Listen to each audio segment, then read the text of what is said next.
I sat in the kitchen, staring at the empty coffee cup in front of me, as the familiar hum of our suburban home filled the background.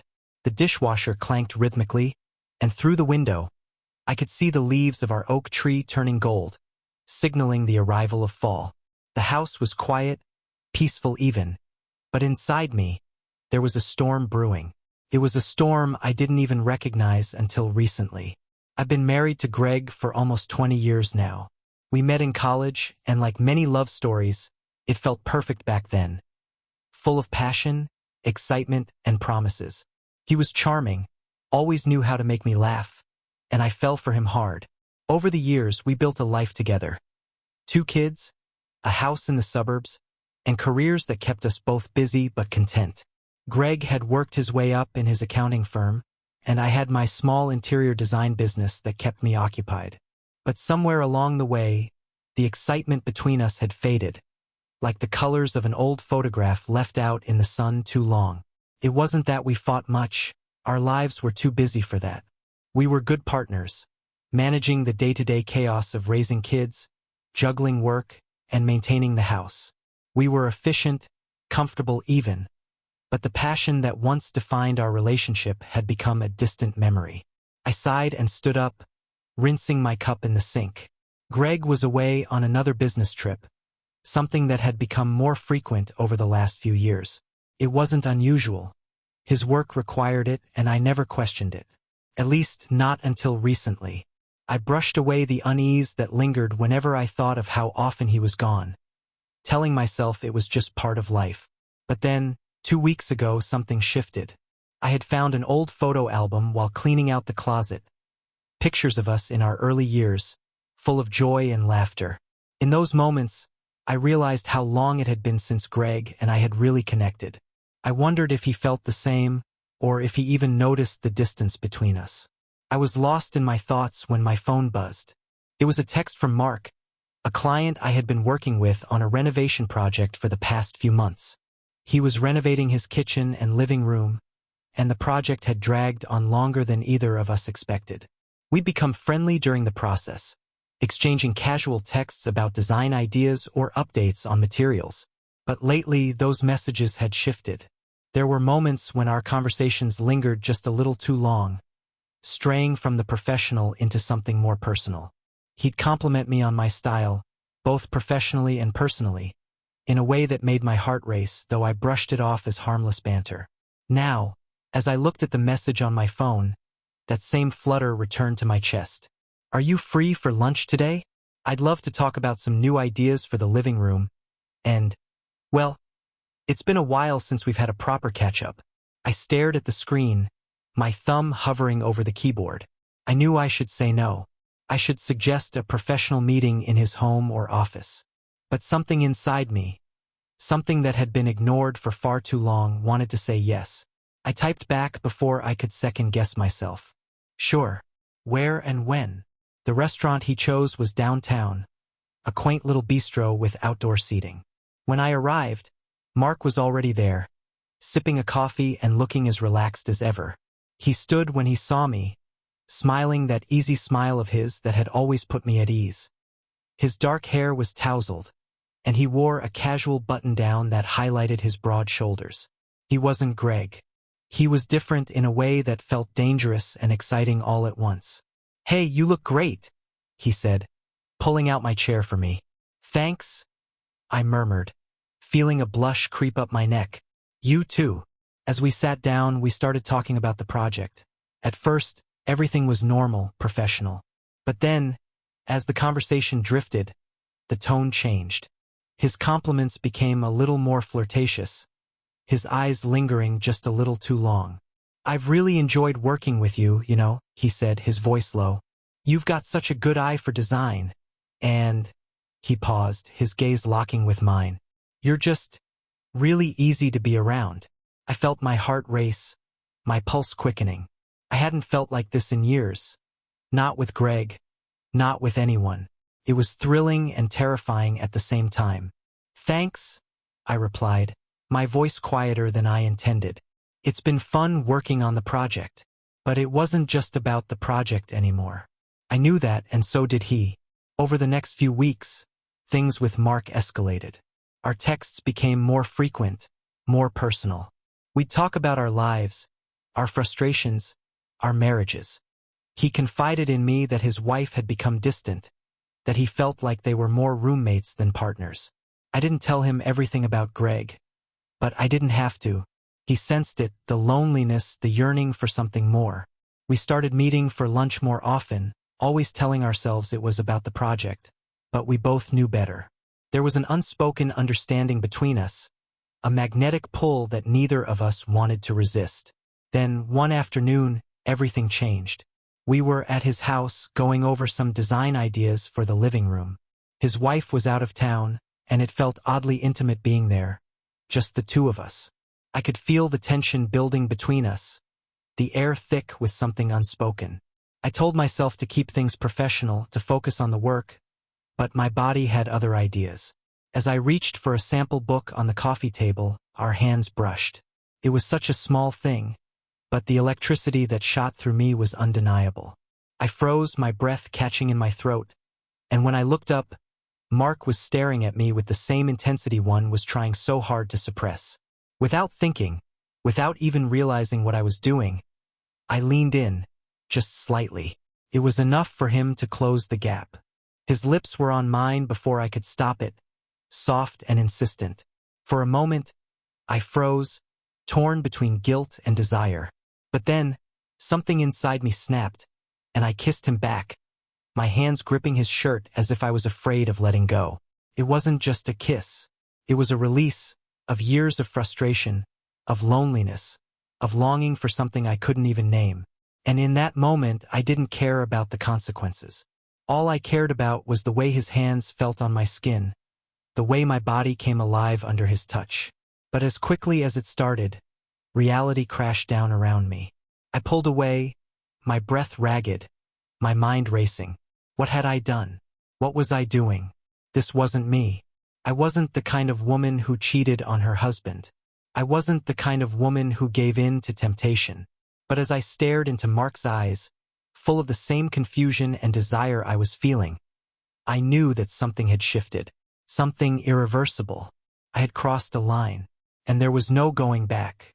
I drove home in a haze, my fingers gripping the steering wheel tighter than necessary as my mind replayed the kiss. My lips still tingled with the memory of Mark's touch, and my heart pounded as I navigated the quiet suburban streets.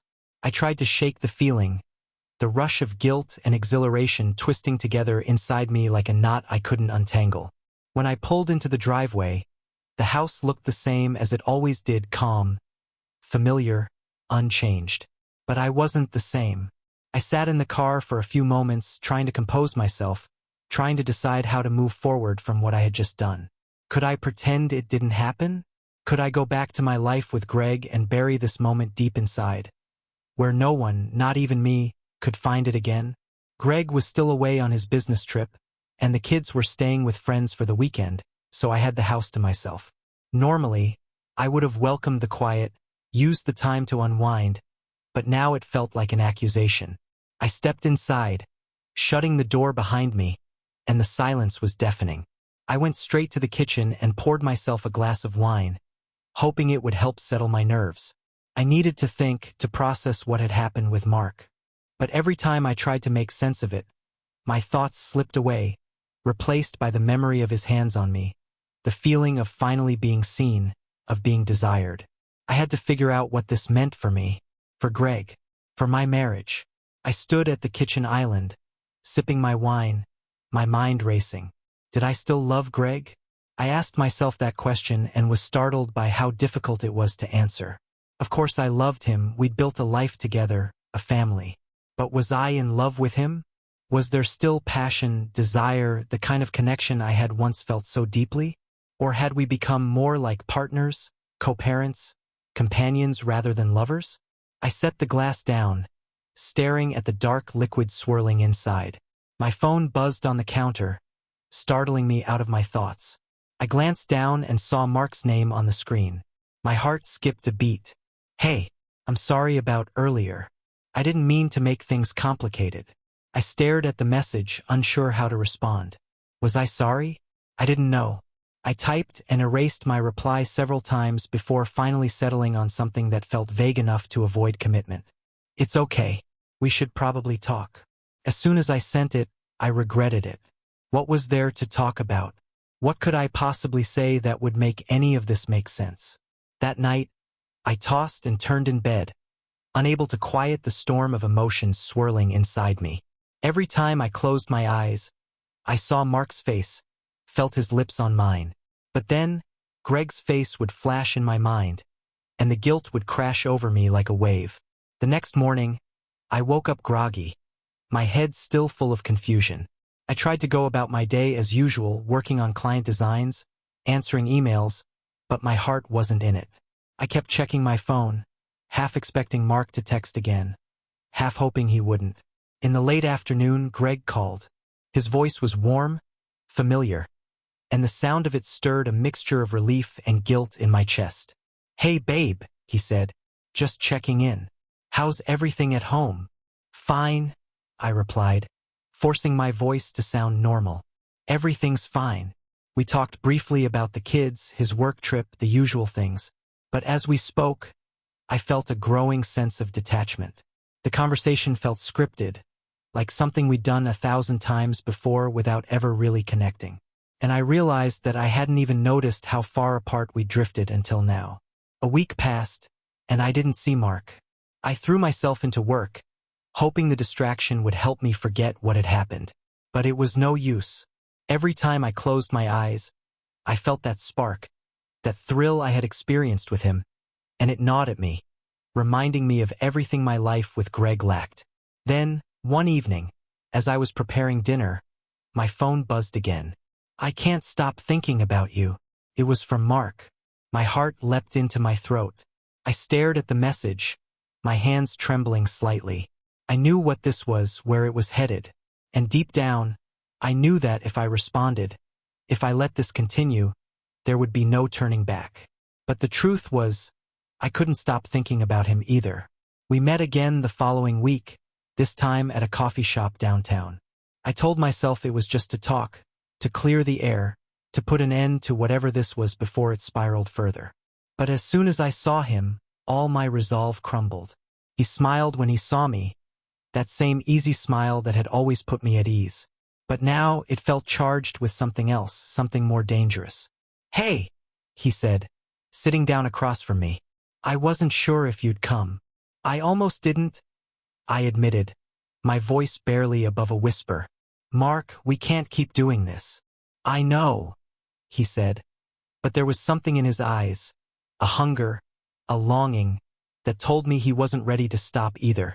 "But I can't help it. There's something about you, something I can't ignore." His words sent a shiver down my spine. I felt torn between the life I had, the marriage I had committed to, and this overwhelming desire that had taken root inside me. "I don't know what to do," I confessed. "I love Greg, but this you." Mark reached across the table, his hand gently covering mine. "We don't have to figure it all out right now. Let's just see where this goes." I should have pulled my hand away. I should have stood up, walked out of that coffee shop, and never looked back. But I didn't. Instead, I let his touch linger, let the warmth of his skin seep into mine. And in that moment, I made a choice. The next few weeks passed in a blur of stolen moments, secret texts, and breathless anticipation. Mark and I met whenever we could, always careful, always cautious. But with each encounter, the risk grew, and so did the intensity of our connection. It wasn't just physical, though the chemistry between us was undeniable. It was emotional. Mark saw me in a way Greg hadn't in years. He listened, he paid attention, he made me feel alive again. But with every stolen kiss, with every moment of passion, the weight of what I was doing became harder to ignore. I was living two lives, one with Greg, where I played the role of the devoted wife and mother, and another with Mark, where I allowed myself to feel things I had buried for so long. And the guilt was suffocating. One evening, as I sat at the dinner table with Greg and the kids, I realized just how far I had fallen. Greg was talking about his day, something mundane about work, and I could barely focus. My mind kept drifting back to Mark, to the last time we had been together, the way his hands had felt on my body, the way he made me feel like I was the only woman in the world. But as I looked at Greg, I saw the man I had promised to love, the father of my children, the partner I had shared nearly 2 decades of my life with. And the weight of my betrayal hit me like a tidal wave. I had to make a choice. That evening, after dinner, I found myself standing at the kitchen sink, mindlessly washing dishes, my thoughts spinning out of control. Greg was upstairs, helping the kids with their homework, and the house was filled with the kind of quiet routine that had once brought me comfort. But now it felt like a prison. Every moment I spent here, pretending everything was fine, was a lie, and it was eating away at me. I dried my hands and walked to the living room, collapsing onto the couch. My phone sat on the coffee table, glowing with unread texts from Mark. I hadn't responded to him all day, hoping some space would give me the clarity I desperately needed. But the truth was, the pull I felt toward him wasn't fading. If anything, it was growing stronger. I stared at the phone, my heart racing. What was I doing? I couldn't keep living like this, torn between 2 worlds, 2 men, 2 versions of myself. Something had to give. Suddenly, I heard Greg coming down the stairs, his footsteps slow and measured. He walked into the living room, rubbing the back of his neck, looking tired. He glanced at me, his brow furrowing slightly. "You okay?" he asked, his voice soft. I hesitated, not knowing how to respond. I wanted to tell him everything. I wanted to unburden myself, to confess the affair, to end this torturous double life. But the words stuck in my throat. "I'm fine," I lied, forcing a smile. "Just tired, I guess." He nodded, sitting down next to me on the couch. We sat in silence for a few minutes, the only sound the ticking of the clock on the wall. Normally, this kind of quiet between us would have felt comfortable, but now it was suffocating. "Work's been crazy," Greg said, breaking the silence. "I feel like I'm barely here these days." I glanced at him, surprised. It wasn't like Greg to acknowledge how distant he had become. Usually, he was all business, focusing on providing for the family, keeping everything running smoothly. But his words hung in the air, filled with unspoken regret. "Yeah," I replied, unsure of what else to say. "It's been hard." He turned to face me, his eyes searching mine. "I've been thinking a lot lately," he said, his voice low, "about us, about how things have changed." My heart skipped a beat. Was he sensing what I was feeling?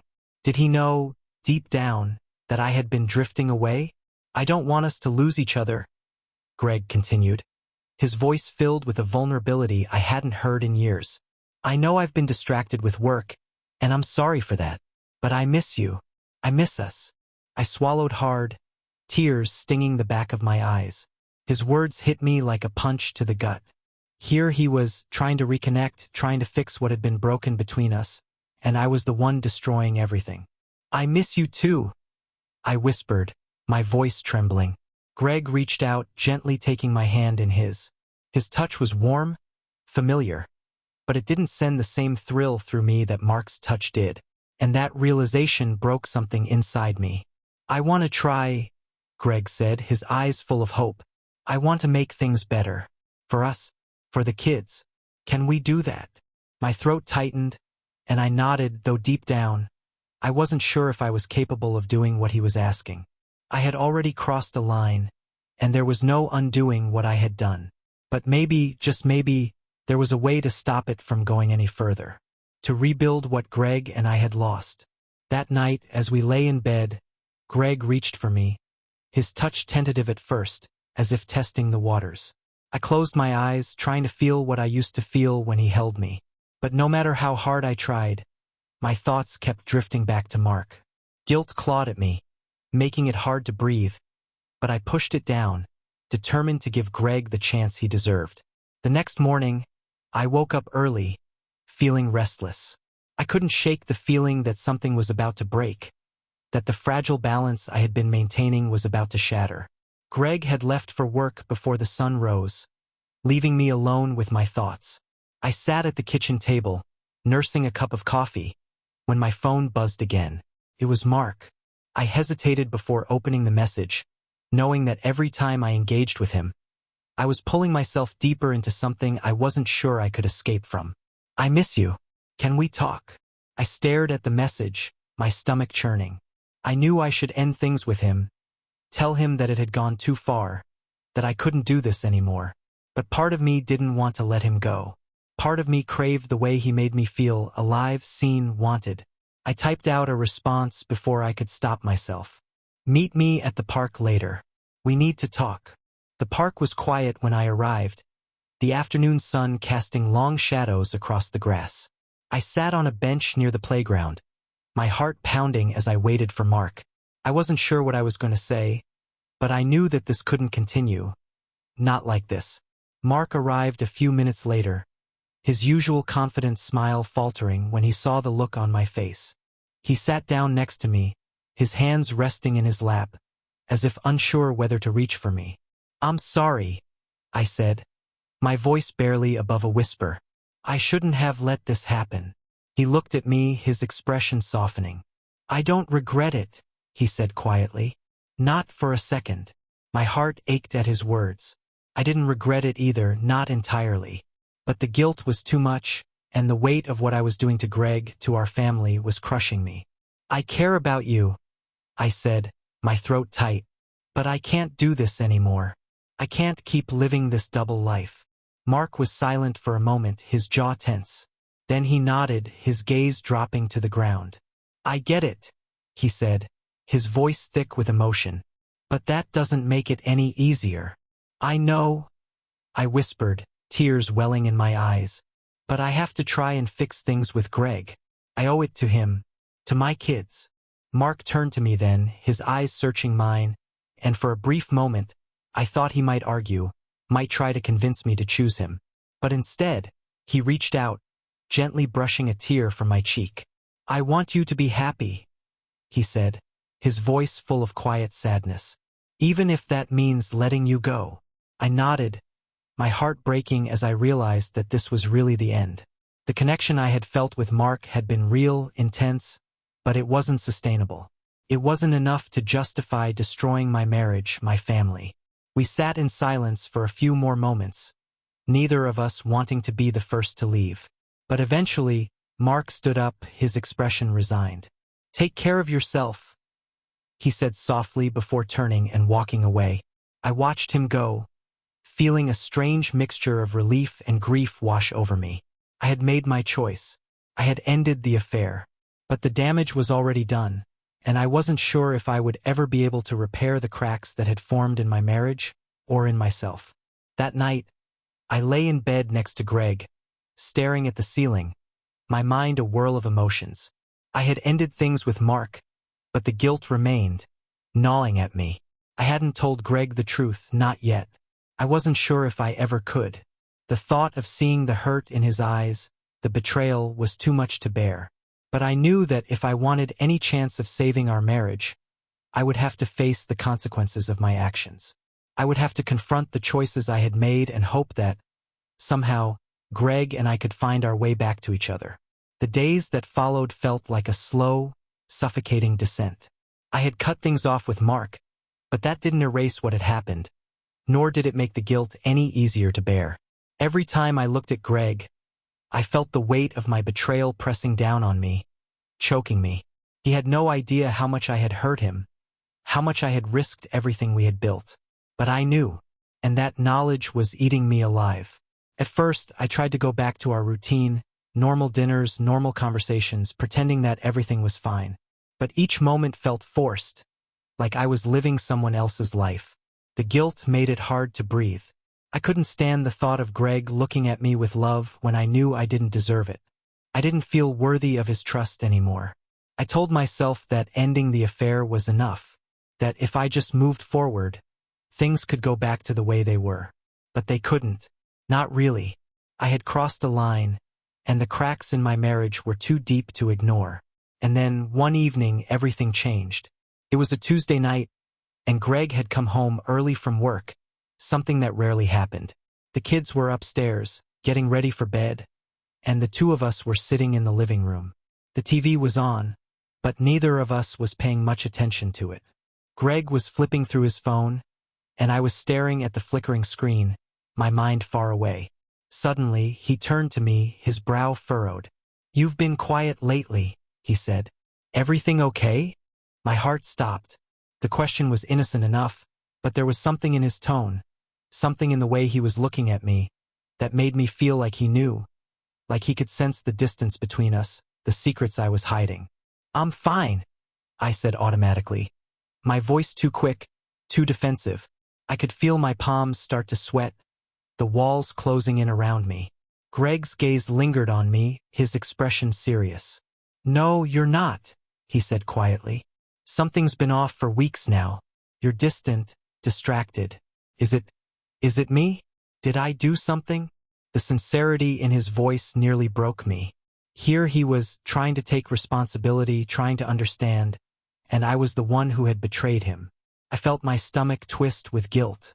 I shook my head, tears prickling the corners of my eyes. "No, Greg, it's not you." He set his phone down, leaning forward, his eyes full of concern. "Then what is it? You can tell me, whatever it is, we can work through it. We always have."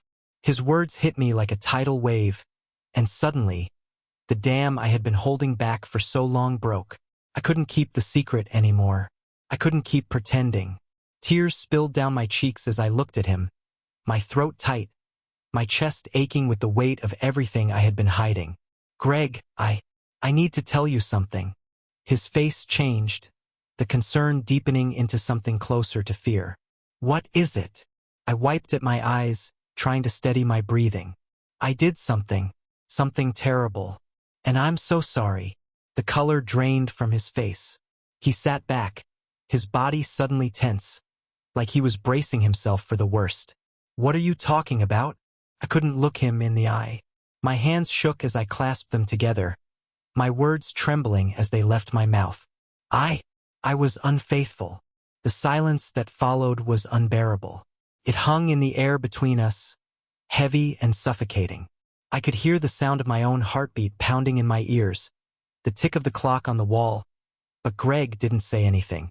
He just sat there, staring at me, as if he couldn't quite comprehend what I had just said. When he finally spoke, his voice was barely a whisper. "What?" I swallowed hard, my tears blurring my vision. "I had an affair, Greg. It's over now. But I crossed a line. And I'm so sorry." His expression shifted from shock to pain, a kind of raw hurt that I had never seen on his face before. He looked like I had just ripped his heart out of his chest. And in a way I had. How long?" he asked, his voice thick with emotion. "It wasn't long," I said quickly, desperate to soften the blow. "It was just a few weeks. But I ended it. I swear I did." Greg stood up abruptly, running his hands through his hair, pacing back and forth across the living room. He looked lost, like he didn't know what to do with himself. "Why?" he asked, his voice breaking. "Why would you do this? We've been married for almost 20 years. We have kids. How could you risk everything like that?" His words cut through me like a knife. I wanted to explain, to tell him about the loneliness, the distance, the way I had felt so unseen for so long. But the truth was, no excuse would be good enough. Nothing I could say would undo what I had done. "I don't know," I whispered, my voice barely audible. "I wasn't thinking. I was lost. And I made a terrible mistake." Greg stopped pacing, turning to face me, his eyes full of anger now. "A mistake? You call betraying our marriage a mistake?" I flinched at the harshness in his voice, the way the word betraying hung in the air like a weapon. He had every right to be angry. I deserved it. "I'm sorry," I said again, my voice cracking. "I don't know how to fix this. I don't even know if I can. But I love you, Greg. I do. And I want to try to make things right." He stared at me for what felt like an eternity, his jaw clenched, his fists at his sides. And then, without another word, he turned and walked out of the room. I sat there, frozen, my chest heaving with sobs I couldn't control. The silence of the house felt overwhelming, the weight of my confession crushing me. I had finally told the truth. but the reality of what that meant was more devastating than I had imagined. The days that followed were a blur. Greg barely spoke to me. He slept in the guest room, avoiding eye contact, his presence cold and distant. It felt like the end of something, like the ground beneath me had shifted, and I was left trying to find my footing in a world I didn't recognize anymore. He spent more time at work, more time out of the house, and when he was home, there was an unbearable tension between us. I tried to talk to him, to reach out, but every attempt was met with silence or curt replies. He wasn't ready to talk, and I didn't blame him. For the first time in our marriage, I felt truly alone. One evening, a week after my confession, Greg came home later than usual. The kids were already in bed, and I was sitting at the kitchen table, staring at the cold dinner I had made hours earlier. I hadn't eaten. I didn't have the appetite. Greg walked in, his face pale, his expression grim. He sat down across from me, folding his hands on the table, the tension between us thick and suffocating. "We need to talk," he said, his voice flat. I nodded, my heart pounding in my chest. I had been dreading this conversation, but I knew it was inevitable. "I've been doing a lot of thinking," he said, his eyes fixed on the table in front of him. "And I don't know if I can forgive you for this." My stomach dropped. I had known this was a possibility, but hearing him say it out loud made it feel all the more real. Tears welled in my eyes, but I forced myself to stay calm. "I understand," I whispered. "And if you can't forgive me, I'll accept that. I just want you to know that I'm sorry. I love you, Greg, and I'll do whatever it takes to fix this." Greg finally looked up, his eyes filled with a pain that cut me to the core. "I don't know if love is enough," he said quietly. "You broke my trust. How do we come back from that?" I didn't have an answer. I didn't know if we could come back from this. "I need time," he said, his voice barely above a whisper. "Time to figure out what I want, what we're going to do." I nodded, swallowing the lump in my throat. "Take all the time you need." Greg stood up, and without another word, he left the room, leaving me sitting there in the dark, alone with the consequences of my choices. The days stretched into weeks, and the chasm between Greg and me only seemed to widen. He had asked for time, and I had no choice but to give it to him, even though it was slowly killing me inside. The tension in our home was unbearable. Every interaction felt strained, every word heavy with unsaid things. We were both trying to keep up appearances for the kids, who were too young to fully understand, but they could feel that something was wrong. They asked questions. Why Dad wasn't sleeping in the same room, why he seemed so distant, and each time, I made excuses, deflecting their curiosity with hollow reassurances. But the truth was, I had no idea what was going to happen. Greg and I didn't talk much beyond the logistics of daily life, who would pick up the kids from school, who was going to the grocery store. We were living together, but we were worlds apart. He was still sleeping in the guest room, and at night, I lay awake in our bed, staring at the ceiling, wondering how things had gotten so broken. It was my fault. I knew that, but knowing didn't make it easier. I felt like I was watching my life fall apart in slow motion, powerless to stop it. One afternoon, about 3 weeks after my confession, Greg came home early. I was in the living room, folding laundry, when I heard the front door open. My heart leapt into my throat, a mixture of hope and dread swirling in my chest. Maybe he was ready to talk. Maybe he had finally decided what he wanted to do. He walked into the living room, his expression unreadable, and sat down on the couch across from me. For a moment, we just stared at each other, the silence thick and uncomfortable. "I've been thinking," he said finally, his voice quiet but firm. "About us. About what's next." I set the laundry down, my hands trembling slightly. "And," he sighed, running a hand through his hair, his eyes downcast. "I'm still angry. I don't know if that's going to go away anytime soon. But I've also been thinking about the kids, about everything we've built together. I don't want to throw that away without at least trying to fix things." A wave of relief washed over me, but it was quickly followed by guilt. The fact that he was even willing to try after what I had done was more than I deserved. "Greg, let me finish," he interrupted, his tone gentle but firm. I'm not saying everything is going to go back to the way it was. I don't know if it ever can. But if we're going to have any chance at rebuilding this, I need honesty. Complete transparency. No more secrets. And I need time. A lot of time. I nodded, swallowing the lump in my throat. I'll give you whatever you need. He finally looked at me then, his eyes filled with a mix of hurt and hope. Do you want to fix this too? I mean, really fix it. Not just for the kids or because it's the easy thing to do, but because you still want us. His question hung in the air, heavy with meaning. Did I want to fix this? Did I want to fight for our marriage? The answer came to me more clearly than I expected. Yes, I whispered. I want us. I want to fix this. I'm so sorry for what I did, Greg. I know it's going to take time, and I'll do whatever it takes. Greg let out a long breath, nodding slowly. Okay, then we'll try. The next few weeks were excruciating. Greg and I were trying to rebuild our marriage, but it felt like walking through a minefield, never knowing what would set off the next explosion of anger or pain. We started seeing a marriage counselor, something I had never imagined we would need, but it was clear that we couldn't navigate this alone. The sessions were brutal at first. Greg was still hurt, still raw, and the sessions often turned into confrontations. He had so many questions: why I had done it, why I hadn't come to him when I started feeling distant, what Mark had meant to me. Each question felt like a punch to the gut, and answering them only made the guilt worse. But I owed him the truth even if it hurt. The counselor helped guide us through the mess of emotions.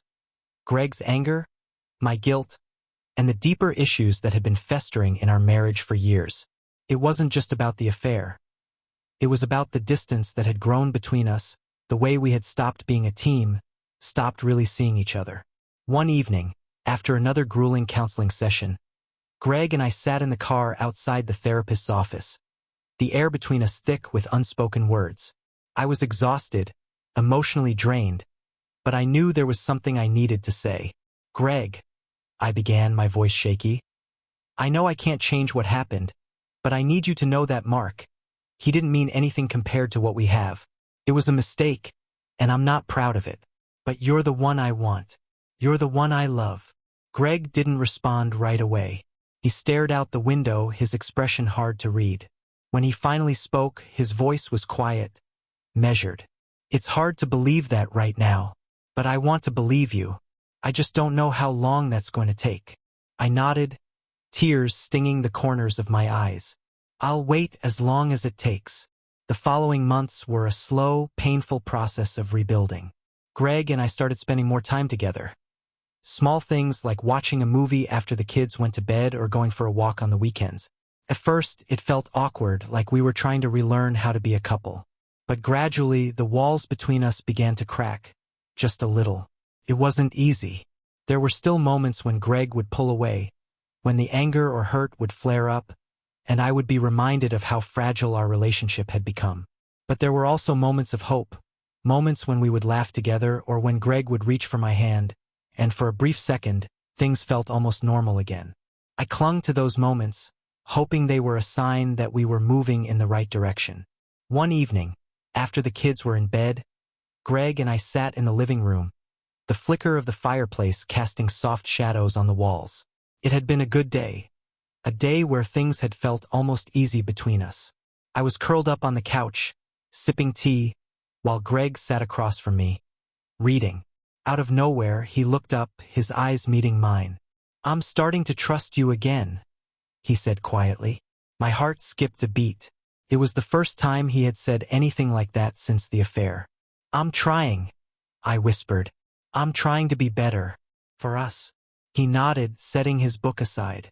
"I know, and I appreciate that. It's going to take time. But I think we're getting there." Tears welled in my eyes, and I smiled through them, feeling a flicker of hope for the first time in what felt like forever. The road to rebuilding our marriage was long and painful, but slowly, we began to find our way back to each other. It wasn't perfect. It wasn't the fairy tale reconciliation I had hoped for. There were still days when the hurt lingered, when the trust wasn't fully restored. But we were trying. And that, I realized, was the most important thing. We had both changed in the process. Greg had learned to open up more, to be vulnerable in a way he hadn't been before, and I had learned the importance of honesty, of facing problems head-on instead of running away from them. There were no guarantees, but we were still here, still together, still fighting for the life we had built. And maybe that was enough. Months passed, and Greg and I continued to work on our relationship. We went to counseling regularly, not just to deal with the aftermath of the affair, but to strengthen the foundation of our marriage. We were learning how to communicate better, how to be partners again. It wasn't easy, and there were still moments when the weight of what had happened threatened to pull us under. But we had made a commitment to each other, to keep fighting, to keep trying. And slowly, as the months turned into a year, I began to believe that we might just make it through. The cracks in our marriage hadn't disappeared, but they were healing, slowly but surely. We weren't the same people we had been before the affair. But maybe, just maybe, we were becoming something better, stronger, more resilient, more honest.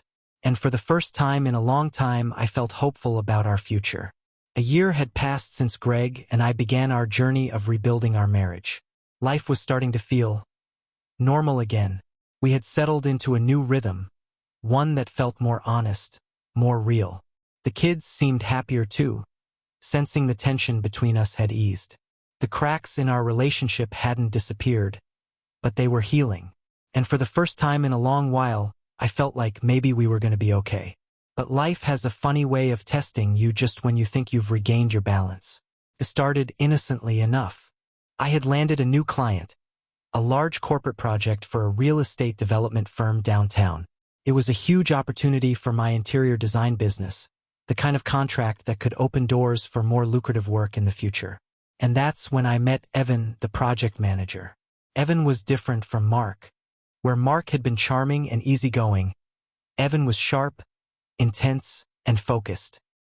He was tall, with dark eyes that seemed to see right through me, and an air of quiet confidence that made it impossible to ignore him. From the first meeting, I could feel the energy between us. Something unspoken, simmering beneath the surface. But I pushed it aside.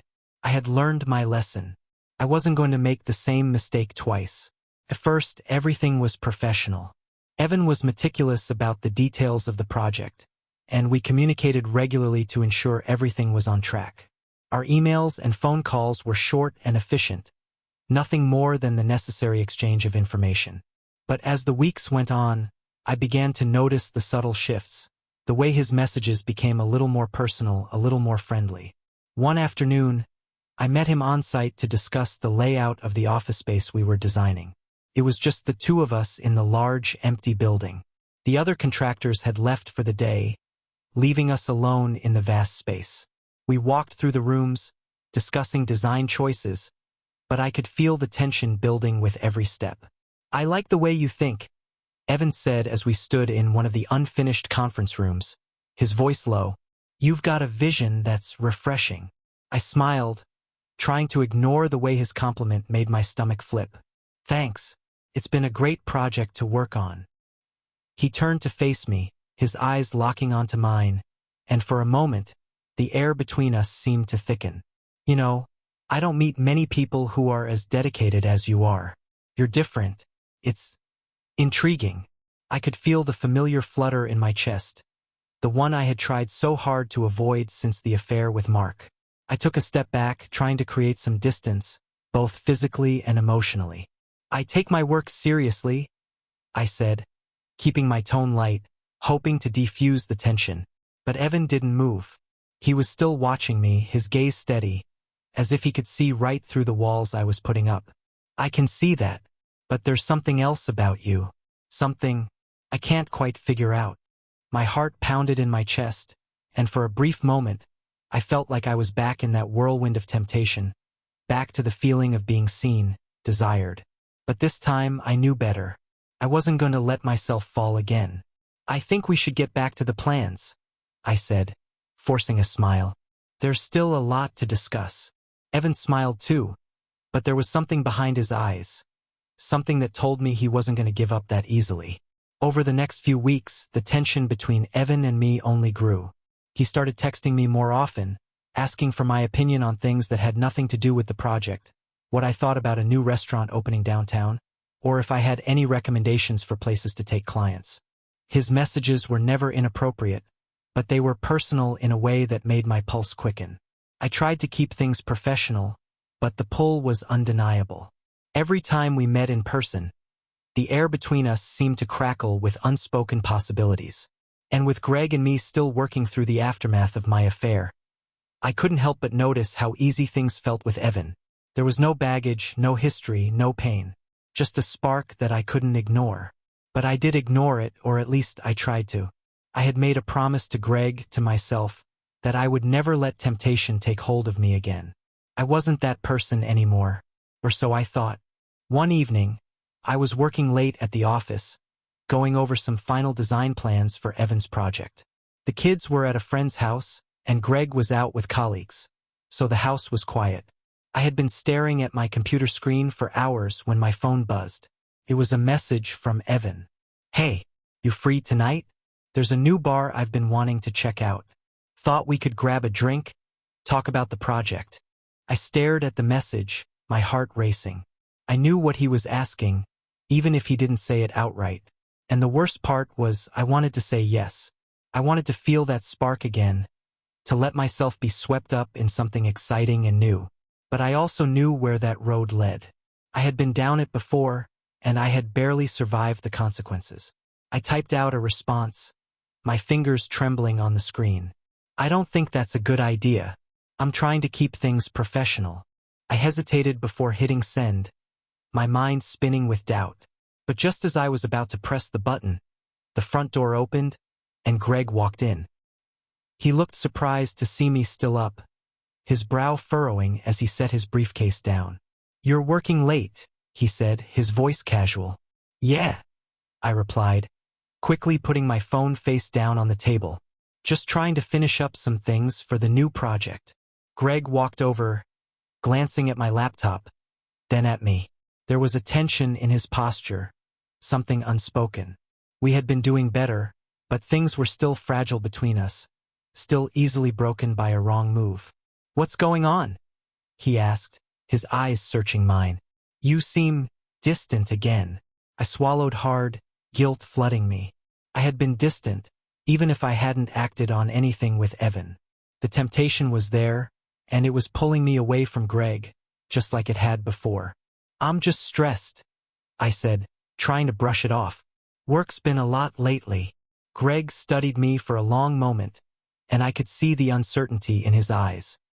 He had forgiven me for the affair with Mark, but the trust was still fragile, still hanging by a thread. I knew that if I wasn't careful, if I let myself slip again, I would lose him for good. "I don't want us to go back to that place," Greg said quietly, his voice heavy with meaning. "I don't want to lose you." His words hit me hard, and suddenly, the weight of everything came crashing down on me. The guilt, the temptation, the fear of repeating my mistakes. It was all too much. "I don't want that either," I whispered, my voice breaking. "I'm trying, Greg. I really am."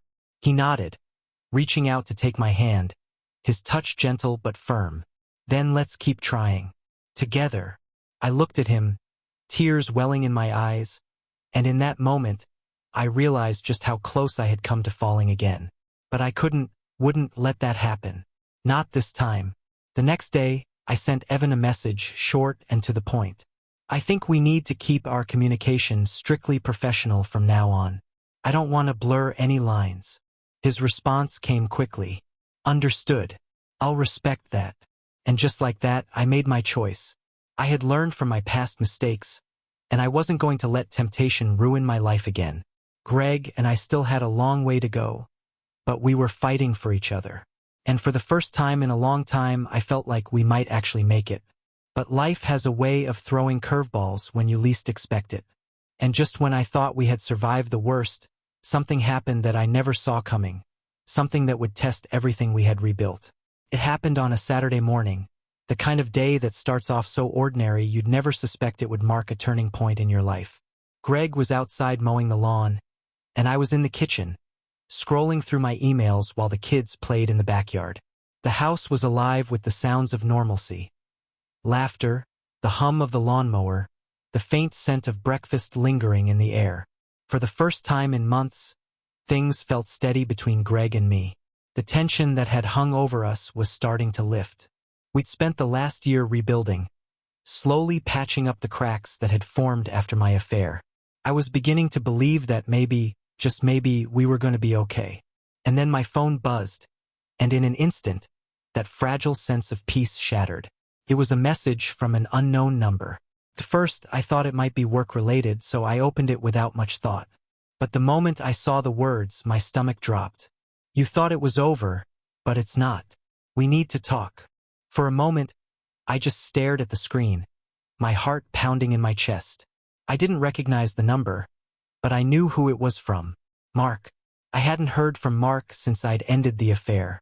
We hadn't spoken, hadn't crossed paths, and I had convinced myself that chapter of my life was closed. But now, as I read the message again, panic surged through me. Why now? What did he want? 1,000 thoughts raced through my mind, each one more terrifying than the last. Was he going to tell Greg? Had he found out something new? Or worse, did he still have feelings for me and wasn't willing to let go? I stood up, pacing the kitchen as the panic set in.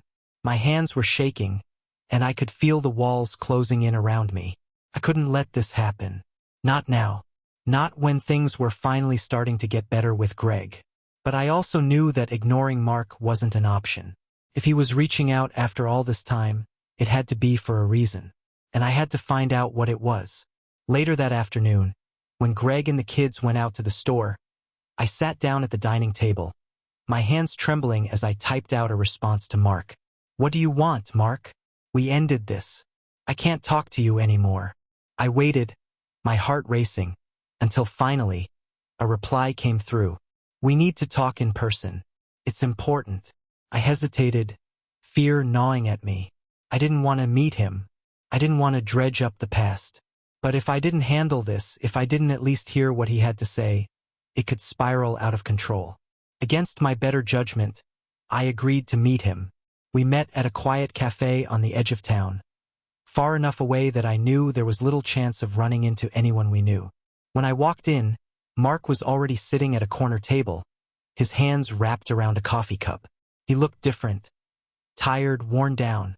The confident charm that had once drawn me to him was gone, replaced by something darker, heavier.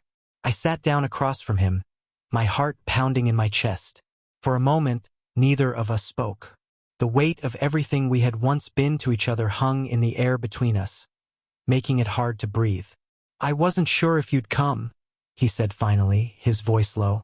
"I almost didn't," I admitted, my eyes locked on his. "What do you want, Mark? Why now?" He sighed, running a hand through his hair, his expression conflicted. "I didn't want to reach out, but I need to tell you something. Something that affects both of us." A chill ran down my spine. I wasn't sure I wanted to hear whatever it was he had to say, but I knew I had no choice now. "What is it?" I asked, my voice barely above a whisper. He hesitated for a moment before speaking, his words slow and deliberate. "My wife, she knows." The world seemed to tilt beneath me. "What?" Mark swallowed hard, his eyes full of regret. "She found out about us. I don't know how, but she knows. And she's threatening to tell Greg." My stomach dropped. I felt like the air had been sucked out of the room, the walls closing in on me. "No," I whispered, shaking my head. "No, Mark. You promised this was over. You said no one would ever know." "I know," he said, his voice tight with frustration. "I never wanted this to happen, but it's out of my hands now." My mind raced, panic taking hold. If Mark's wife told Greg, everything would unravel. Our fragile reconciliation would be destroyed, and there was no way Greg would forgive me a second time. I could see the future crumbling before me, all the progress Greg and I had made reduced to ashes. "What does she want?" I asked, my voice trembling. "She's angry," Mark said, his expression pained. "She wants revenge, and I don't know if I can stop her." I buried my face in my hands, my mind spinning with fear and guilt. How had it come to this? How had one mistake spiraled so far out of control? There has to be something we can do, I said, desperation creeping into my voice. We can't let this ruin everything. Mark looked at me, his face etched with regret. I'll try to talk to her, but I can't make any promises. That night, I sat in the living room, staring at the empty space where Greg usually sat. He was upstairs, tucking the kids into bed, oblivious to the storm that was brewing around us. I had managed to hold our marriage together this long, but now, everything was slipping through my fingers. I needed a plan, but no matter how hard I tried to think of a solution, the reality was clear. If Greg found out about this from Mark's wife, it would destroy us. The truth wasn't just a crack in our foundation. It was a wrecking ball that could tear our entire life apart. Greg came downstairs a few minutes later, looking tired but content. He glanced at me and smiled, the kind of smile that had once made me feel safe. But now it only filled me with dread. "What's wrong?" he asked, his brow furrowing when he saw the look on my face. I forced a smile, shaking my head. "Nothing. Just a long day." He sat down beside me, pulling me into his arms, and for a moment, I let myself lean into him, taking comfort in his warmth. But as he held me, the guilt gnawed at me, threatening to tear me apart. I couldn't keep this secret much longer. One way or another, the truth was going to come out. And when it did, I wasn't sure if our marriage would survive. The following days were a blur of anxiety and dread. I was on edge, waiting for the moment when everything would come crashing down. Every time my phone buzzed, I jumped, expecting the worst, expecting to see Greg's name on the screen, knowing that Mark's wife had finally made good on her threat. The tension in the house was unbearable, and I found myself pulling away from Greg again, even though it was the last thing I wanted to do. Mark had promised to try to talk his wife out of telling Greg, but I knew there were no guarantees. The waiting was the worst part, the uncertainty hanging over me like a dark cloud. Greg, for his part, seemed to sense something was wrong, but he didn't press me about it. Not yet. We had come so far in our attempt to rebuild our marriage, but I could feel the distance growing again, a chasm widening between us as I kept this secret. I was trying to protect him, or at least that's what I told myself. But deep down, I knew that if Greg found out the truth, our marriage wouldn't survive. Not this time. It happened one night, about a week after my meeting with Mark. Greg and I had just put the kids to bed, and we were sitting on the couch watching TV in an attempt to unwind. But my mind was elsewhere, consumed with worry. I couldn't focus on the show, couldn't focus on anything but the growing sense of impending doom. And then the front doorbell rang. Greg and I exchanged a confused look.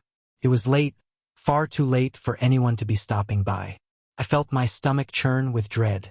Who would be at our door at this hour? Greg stood up, heading for the door, while I stayed frozen on the couch, my heart pounding in my chest. I could hear the door creak open, followed by the low murmur of voices. It didn't take long for the sound of Greg's voice to rise, sharp and angry. "What the hell is this?" he barked. I stood up, my legs shaky, and made my way toward the front hallway. When I turned the corner, I froze. Mark's wife, Alicia, stood on our doorstep, her arms crossed and her expression cold. Greg was glaring at her, his fists clenched at his sides. Alicia's eyes flicked to mine as I approached, and I knew instantly that she had come to deliver the blow I had been dreading. "I tried to handle this quietly," Alicia said, her voice full of bitterness. "But since my husband can't seem to keep his promises, I thought your husband deserved to know the truth." Greg turned to me, his eyes wide with shock and confusion. What is she talking about? I felt like the floor had dropped out from under me. My mind raced, searching for a way to salvage the situation, but there was nothing left to hide behind. The truth was staring me in the face, and there was no escaping it now. "Greg." My voice was weak, trembling. "I'm so sorry." His expression shifted from confusion to realization, his face draining of color as the pieces fell into place. "No," he whispered, shaking his head. "No. Tell me this isn't what I think it is." I opened my mouth to speak, but the words caught in my throat. I wanted to explain, to soften the blow, but there was no way to make this right. No way to undo the damage that had already been done. Greg's eyes were full of hurt and betrayal as he stared at me, waiting for an explanation that I couldn't give. Alicia, sensing the tension between us, stepped forward, her voice dripping with venom. "Your wife and my husband had an affair. It's over now, but I thought you should know. After all, you deserve to know what kind of person you're married to." Greg staggered back as if he'd been punched, his eyes wide with disbelief. He looked from Alicia to me, then back again, his jaw tight. "Is this true?" he demanded, his voice rising. I nodded, tears streaming down my face. "It was a mistake, Greg. It's over. I'm so sorry. I never wanted to hurt you." But my words meant nothing. I could see it in his eyes. The anger, the betrayal, the disbelief. This wasn't something he could simply forgive and move past. This was the end of everything we had tried so hard to rebuild. Greg stood there, shaking his head, as if he couldn't believe what he was hearing. "How long?" he asked, his voice barely above a whisper. "Just a few weeks," I said, my voice trembling. "It didn't mean anything. It was a mistake, and I ended it because I love you." Alicia scoffed, folding her arms tighter across her chest. "Didn't mean anything? Funny how everyone says that after they've destroyed someone's life." Greg turned to her, his expression dark. "I think you should go." Alicia opened her mouth to argue but thought better of it. She cast one last cold glance at me before turning on her heel and walking back to her car. The door slammed shut behind her, leaving Greg and me alone in the suffocating silence of our home. For a long moment, neither of us said anything. I stood there, my heart pounding, watching as Greg tried to process what had just happened. I wanted to reach out to him, to beg for his forgiveness, but I didn't know if he would ever be able to give it. Finally, he spoke, his voice cold and distant. "I trusted you," he said, his eyes full of pain. "We went through hell last year, and I trusted you. I thought we were fixing things. I thought we were getting better." "We were," I pleaded, stepping toward him. "We are. Greg, please, I made a mistake, but I'm still fighting for us. I still love you." He shook his head, his face twisted in anger and hurt. No, you don't get to say that. You don't get to stand there and pretend like this is something we can fix. I can't do this again. I won't. Please," I whispered, my voice breaking. "Don't leave. We can fix this. I'll do anything." Greg stared at me for a long moment, his expression unreadable. And then, without a word, he turned and walked out of the house. The door slammed behind him, and the sound echoed through the empty hallway, leaving me standing alone in the wreckage of our marriage. The days that followed were the longest of my life. Greg didn't come home. He stayed with a friend, sending brief, impersonal texts to check in on the kids but never addressing me. The house felt empty without him, a hollow reminder of everything I had lost. I tried to give him space, but every day that passed without hearing from him felt like a death sentence. I had destroyed our marriage once with my affair, and now I had destroyed it again by letting the truth come out. I wasn't sure if there was anything left to salvage. But then, one evening, a week after he had left, Greg came home. He walked through the front door, his face pale and drawn, his eyes hollow. He didn't say anything at first, just set his keys down on the counter and stared at me. "We need to talk," he said finally, his voice heavy with exhaustion. I nodded, my heart racing. I wasn't sure if this conversation would be the end or the beginning of something new, but either way, I knew it was going to change everything. Greg stood in the middle of the living room, looking like a man who had just walked through a storm. His shoulders were slumped, his face lined with exhaustion. But there was something else in his eyes, something deeper than just anger or pain. It was the weight of betrayal, but also a struggle to find clarity, maybe even a glimmer of hope. I had no idea what he was going to say, but the fact that he was here at all, after everything that had happened, gave me a sliver of hope too. I sat on the edge of the couch, my hands clasped tightly in my lap as I watched him. My heart was pounding in my chest, every breath shallow and quick. I didn't know what to expect, and the tension between us was suffocating. Greg remained silent for a long moment, pacing the length of the room before finally turning to face me. His eyes met mine, and I could see the exhaustion there, the emotional toll of everything that had transpired between us. "I don't know where to start," he said, his voice low, almost as if he were speaking to himself. He rubbed his face with both hands, sighing deeply. "I've spent the last few days trying to figure out how we got here, how I didn't see this coming." I swallowed hard, guilt gnawing at me. I wanted to tell him there wasn't anything he could have done differently, that my choices, my mistakes, had been mine alone. But I didn't interrupt. He needed to say what was on his mind, and I needed to listen. "I thought we were getting better," Greg continued, his voice trembling slightly. "After everything that happened with Mark, I thought we had a chance. You said you wanted to fix things. You said you loved me, and I believed you. I gave you my trust again, and now I feel like I don't even know you anymore." Tears welled in my eyes, but I forced myself to hold them back. "Greg, I do love you. I meant every word. I was am trying to rebuild what we lost." He shook his head, a bitter laugh escaping his lips. "Trying? If you were really trying, you would have told me the truth before someone else did. You would have come to me when Mark's wife reached out. But instead, you kept it a secret. Again." I winced, the truth of his words cutting deep. He was right. I had fallen into old habits, hiding the truth, hoping that by ignoring it, it would go away. But that was never going to work. I had only made everything worse. I was scared. I whispered, my voice trembling. "Scared of losing you, of undoing all the progress we made. I didn't know how to tell you, Greg. I thought if I just handled it, we could move on without reopening old wounds." Greg stared at me, his expression unreadable. "Well, guess what? The wounds are open now, and they're deeper than ever." I nodded, tears spilling down my cheeks despite my best efforts to hold them back. "I know. I'm so sorry." Greg sat down in the armchair across from me, resting his elbows on his knees, his head in his hands. "I don't know what to do," he admitted, his voice heavy with defeat. "I don't know if I can keep going like this, living with the constant fear that you're going to hurt me again, that this cycle will never end." I leaned forward, my heart aching. "Greg, please, I don't want to hurt you again. I want to make this work. I know I messed up again, but I'll do whatever it takes. Just don't give up on us."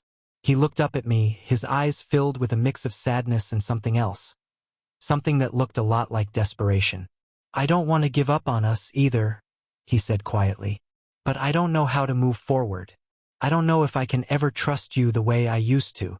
His words hung in the air between us, raw and painful. Trust.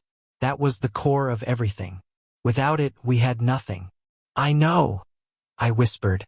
"I've broken your trust, and I don't expect you to just forgive me and move on. But I'm willing to do whatever it takes to earn it back. Greg, we've been through so much together, and I believe we can get through this too." He was silent for a long time, his gaze locked on mine. I could see the battle going on inside him, the war between his love for me and the hurt I had caused. Finally, he sighed, leaning back in the chair. "I don't know if I can trust you right now, but I don't want to walk away either. I still love you. I still believe in what we had."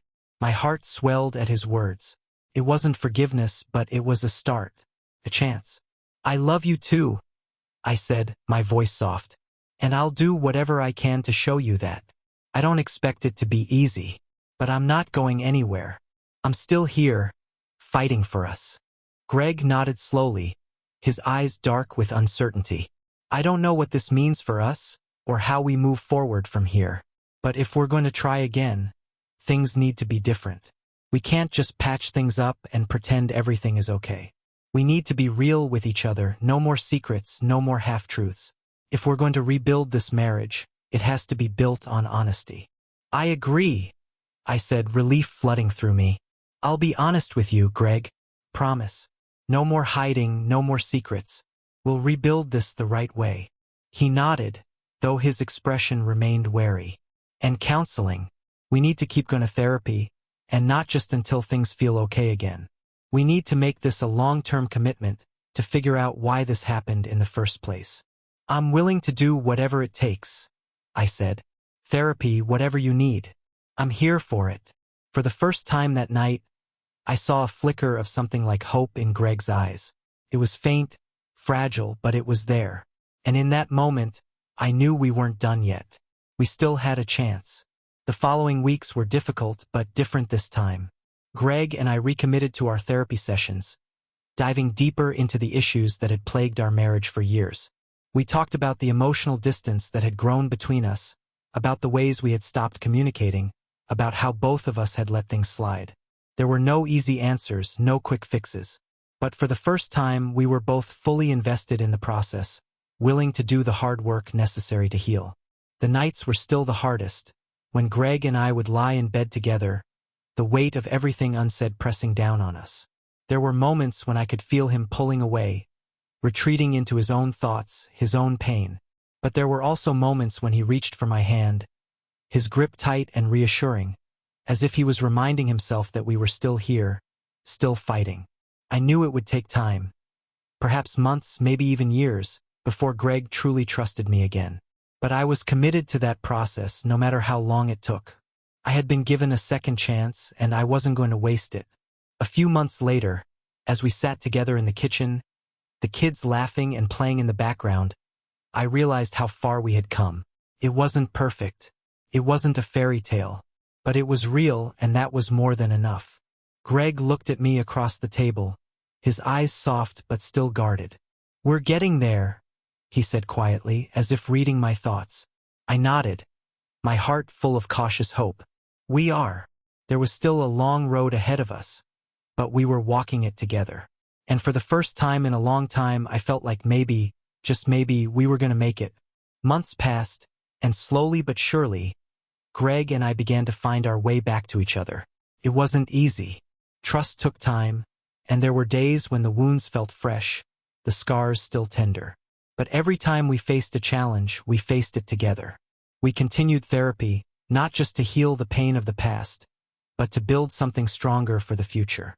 We learned how to communicate better, how to be more vulnerable with each other, how to show up in ways we hadn't before. There were still moments of doubt, moments when the past threatened to pull us under. But each time we chose each other, and in that choice we found the strength to keep moving forward. One evening, as we sat together on the porch, watching the sunset, Greg reached for my hand. His grip was firm, steady. "I'm still here," he said softly, his eyes full of warmth. "And so am I," I whispered, squeezing his hand in return. It wasn't the life I had imagined when we first got married, but it was the life we had now. One built on honesty, hard work, and a commitment to each other. And for the first time in a long time, I felt truly hopeful about the future we were building together.